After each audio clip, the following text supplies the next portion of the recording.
This happened last summer after a concert in Atlanta, and I swear it still messes with me. It was one of those big outdoor amphitheater shows. Massive crowds, overpriced drinks, sticky summer air. I'd gone with two of my friends, but they had to dip out early to beat traffic. I stayed for the encore, thinking it'd be no big deal to catch an Uber on my own.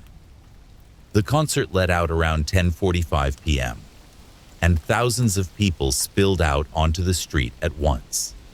It was chaotic. Horns honking, people laughing, vendors yelling. That post-show energy hanging in the air. I stepped away from the crowds and pulled out my phone. I ordered my Uber like I always do. It matched with a silver Toyota Camry. License plate 8PM4071, estimated to arrive in 5 minutes. The app showed the little animated car creeping toward my location, and I stood near one of the venue's side gates, where it was quieter. That's when a silver Camry pulled up across the street. Right color, right make. I didn't catch the plate, but it matched everything else. The passenger window rolled down, and the driver leaned across the seat. "You're Katie, right?" he said. And that's what threw me. That's my name. He said it so casually, like we knew each other. And before I even registered it, my feet were already moving toward the car. I didn't think to ask for the plate. I didn't ask him to confirm the destination like I normally do. He said my name. So I got in. The second the door closed, something felt wrong. He didn't say hi or smile or make small talk, just pulled back into traffic in silence. The interior of the car was spotless. No Uber sticker, no phone mount, no music. He didn't even glance at the rearview mirror. I shifted in my seat and pulled out my phone to check the app again, and froze. My ride was still marked as driver arriving. That car, the real Uber, was still 3 minutes away.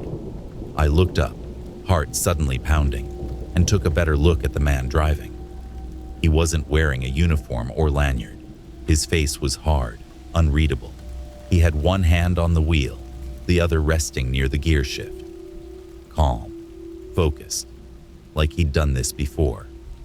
I swallowed. "What's your license plate?" He didn't answer. "Excuse me, what's your plate number?" I asked again, louder this time. He still didn't look back, but he spoke. "Don't worry," he said, his voice low and smooth. "I know where you live." My throat closed up. I immediately reached for the door handle, but the child lock was on. I couldn't open it. The car kept moving, making a slow right turn onto a darker, less crowded street. The kind of road with no sidewalks, no people, no streetlights. I wanted to scream, but nothing came out at first. Finally, I yelled, "Let me out! Stop the car right now!"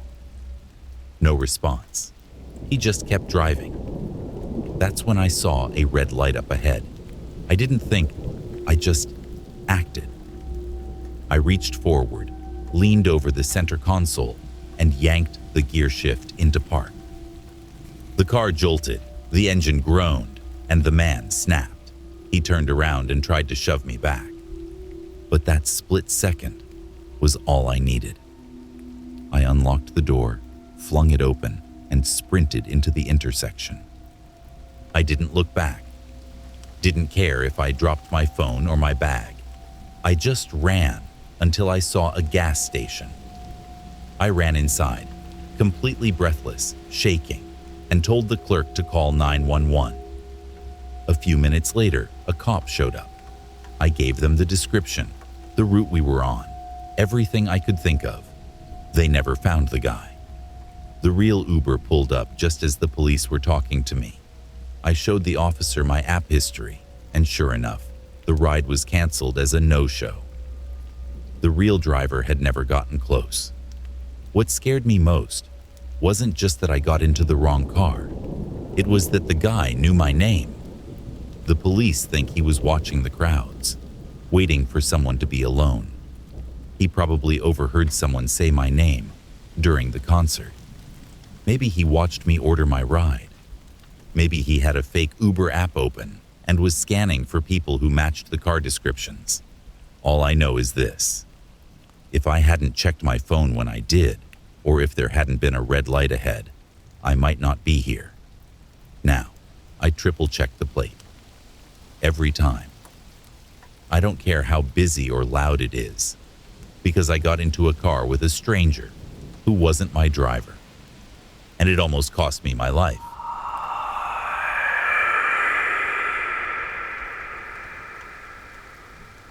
I've been driving for Uber for about 4 years now. Nights, weekends, the occasional early morning airport run. It's not my main job. I do IT support during the day, but it helps with bills, and I actually don't mind it most of the time. I live just outside a mid-sized city, big enough to stay busy, but not so massive that it's overwhelming. You get your usual range of people: drunk bar hoppers, talkative tourists, couples arguing in the back seat. I've seen it all. But this guy, he was different. It was a Saturday night, just after 2 a.m., my usual cutoff time. I'd already done about a dozen rides, made okay money. I was on my way home when I got one last ping from a 24-hour diner off the interstate. "All right," I muttered. "One more." I pulled into the lot, which was mostly empty except for a few trucks and a flickering neon open sign in the window. That's when I saw him, standing alone under a street lamp near the front entrance. He was tall, probably mid-30s, wearing a charcoal gray suit with no tie. Looked like he'd just come from a wedding or a wake, maybe both. He didn't wave or say anything, just calmly walked to the passenger side and got in. "You Gregory?" I asked, checking the app and glancing at him through the rearview mirror. He nodded slowly. "Yep." Polite. Almost too polite. The ride was about 20 minutes to a neighborhood on the east side. Nothing special. I tapped "Start Trip" and pulled out of the lot. At first, he was quiet, just looked out the window with his hands folded in his lap. After a few minutes, he spoke. "You been driving long tonight?" "Yeah," I said. "Almost done." "You ever feel like—" He paused, as if choosing his words. "Like you were supposed to meet someone? Like it wasn't random?" I kind of chuckled. "I mean, I guess. You meet all kinds out here." He nodded again. "See, I don't think anything's random." I didn't respond, just kept my eyes on the road. We were about 10 minutes out when the air changed. He leaned slightly forward between the seats. Not far, just enough that I could feel him staring at the back of my head. "I wasn't supposed to let you go," he said quietly. I blinked. "Sorry." I almost didn't get in, but something told me this was the car. I laughed, trying to play it off. "Well, hopefully it's the right one." He smiled, but it wasn't a friendly smile. It was tight, deliberate, like he was studying my reaction. "I think I was meant to ride with you," he said. Now I was on edge. I pulled up the app again, double-checking the drop-off address. Just a normal street near a cul-de-sac. But something about the way he said it, the confidence, the calmness, it set off every instinct I had. I turned down the music. "Everything all right back there?" He didn't answer. Instead, he pulled his phone out of his jacket and held it up, not to make a call, just to show me the screen. It was the Voice Memos app. He had been recording. "I like to keep track of things," he said. "People say interesting stuff when they think they're alone." I felt my stomach twist. "Why are you recording?" He didn't answer that either, just smiled wider. We were getting close to his drop-off, but I didn't want to go all the way there. I spotted a brightly lit gas station a few blocks ahead and made a decision.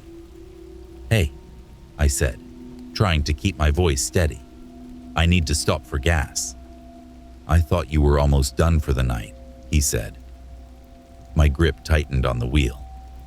"Yeah, well, plans change." I pulled into the station, parked under the lights, and ended the trip.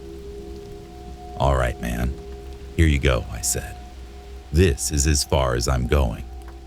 He just sat there.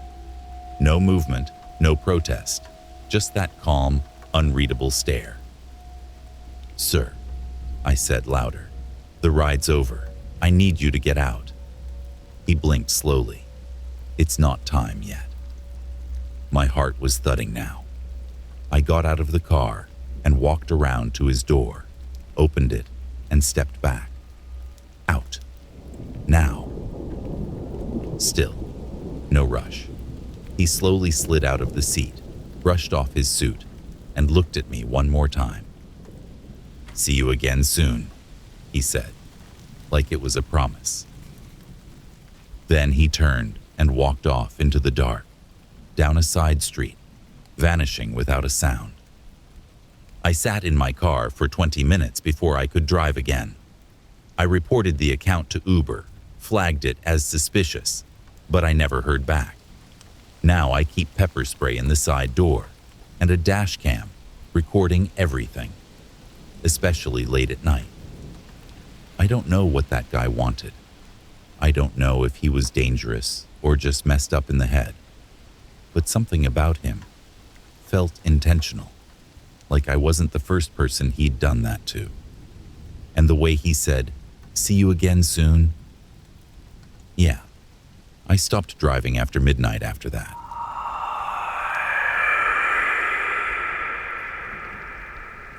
This happened about 5 years ago, and I still think about it every time I wait for an Uber at night. At the time, I was working retail, closing shifts at a strip mall store in a not-so-great part of town. I didn't have a car, so I usually relied on Uber to get home. The store would close around 11 p.m., and most nights I'd slip out the back entrance near the dumpsters to wait for my ride. It was faster than walking around front, and by then the parking lot was usually deserted anyway. It was a Thursday night. I remember because it had been long and miserable. Inventory had taken forever, and I just wanted to get home, heat up leftovers, and crash. I opened the Uber app and requested a ride. The match came through almost immediately. A black Honda Civic, plates ending in 2381, arriving in 5 minutes. I stayed put behind the building, leaning against the wall under the glow of a security light. It wasn't the safest place, but I'd done it dozens of times before and never had an issue. About 2 or 3 minutes later, a black Honda Civic turned into the back lot. Right make, right color, no rideshare sticker, but lots of drivers didn't bother with them. The car eased to a stop a few feet away, and the passenger window rolled down. "You waiting on a ride?" the man inside asked. He was maybe mid-40s, clean-shaven, baseball cap low over his brow. His voice was calm, casual. He even smiled a little. I checked my phone. The app still said the car was arriving, but I figured maybe the GPS hadn't updated yet. It was close enough. "Yeah," I said, stepping closer. "You for Amanda?" He nodded slowly. "That's you, right?" I hesitated for just a second. "Yeah." "Cool, hop in." I opened the back door and got in. The second it closed, I felt uneasy. The interior was silent. No music, no voice prompt from the Uber app, no mount or GPS running on his phone. "Sorry," I said, trying to ease the tension. "The app's been glitchy lately. Did it already start the trip?" He glanced at me through the mirror. "Yeah, app's acting weird. I'll fix it once we get going." My gut twisted. That wasn't how it worked. Okay, I mumbled. We pulled out of the lot, and the car made a left onto a street I'd never taken before. It didn't feel like a shortcut. It felt like a detour. I opened the Uber app again. It still said the driver was arriving. My actual ride hadn't even shown up yet. My voice cracked. Wait, what's your plate number? He didn't answer. I looked up from my phone. Sir, what's your plate? Silence. Then, with no emotion in his voice, he said, Don't worry. I know where you live. That's when panic hit me like a wave. I reached for the door handle, but it was locked. He had child locks on. My heart was pounding so hard it felt like it might break my ribs. Let me out, I said, right now.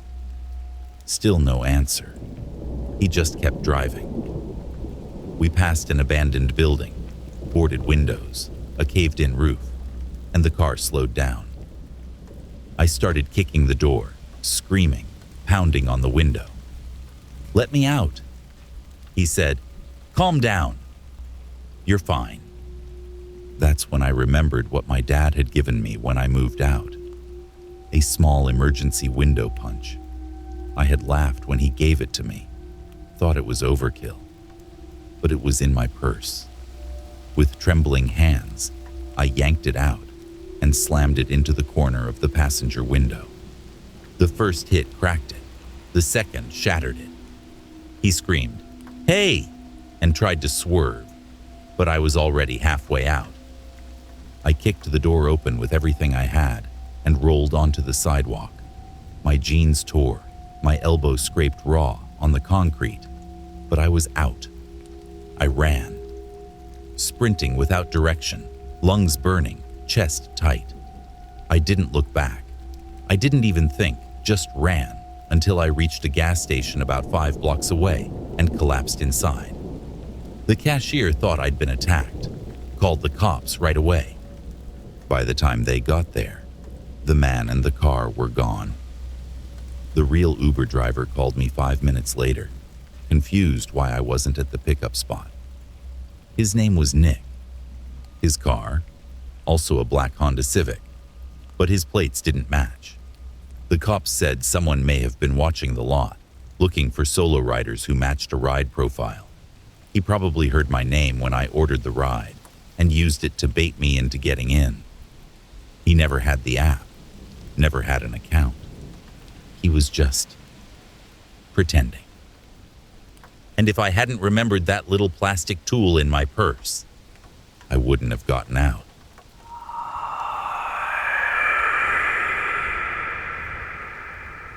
Thanks for stopping by the channel. We hope you enjoyed these 3 truly terrifying stories. If you want to hear more just like this one, subscribe to our channel and turn notifications on so you can be reminded when we post a new long-form video every Tuesday at 10 a.m. If you have a story you'd like to hear read on the channel, email it to us at officialnightmarenarratives@gmail.com, and you might just hear your story read in a future episode. Thanks again for listening, and stay spooky, friends. We'll catch you in the next one.